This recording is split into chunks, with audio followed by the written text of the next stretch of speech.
Here is the answer to day 4. Use the off-bar diagram on page 135 to find electron configurations. Question A, find the configuration for chlorine. The first thing you do is look chlorine up on the periodic table to see how many total electrons are in an atom of chlorine. There are 17 electrons. That means that all of the superscript numbers in the electron configuration have to add up to 17. Now we're going to build up the configuration, one sublevel at a time. Start at the bottom of the diagram and write down the name of the first sublevel, 1s.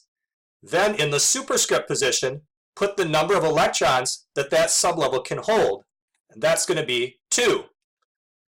Then move up the chart to the next sublevel name, 2s. Write down 2s, and then in the superscript position, put a 2. It can hold 2 electrons. So far, we've put 4 electrons into this configuration. Remember that magic number we're shooting for is 17 electrons. The next level up is 2p. And then in the superscript position, this one can hold 6 electrons. Recall that each of these orbital boxes can hold a max of 2. So there's 3 boxes here, that would be 6 of them. Again, keep track of how many electrons we've used so far. 2 and 2 and 6 is 10 electrons. We need 7 more. So let's go up the chart to the next sublevel name, 3s. And in the upper corner of 3s, write down a 2. That's still not 17 electrons. So go up the chart to the next sublevel, which is 3p, and in the upper corner, we're only going to put a 5. Now the 3p sublevel can hold a maximum of 6 electrons, but we don't want to put a 6 there because then all of our superscripts would add up to 18 electrons, and chlorine only has 17. This sequence of symbols is the electron configuration for chlorine. Next, question B, what's the configuration for strontium? The first thing you do is you find the number of electrons in strontium. It's atomic number 38, so there are 38 electrons. Then we're going to build up the configuration sublevel by sublevel by using the off-bar diagram. Start at the bottom and write 1s, and then in the upper corner put a 2. Then do 2s and put in 2 electrons. Then do 2p and put in 6 electrons. Then 3s, put in 2 electrons. Then 3p, put in 6 electrons. Then 4s, put in 2 electrons.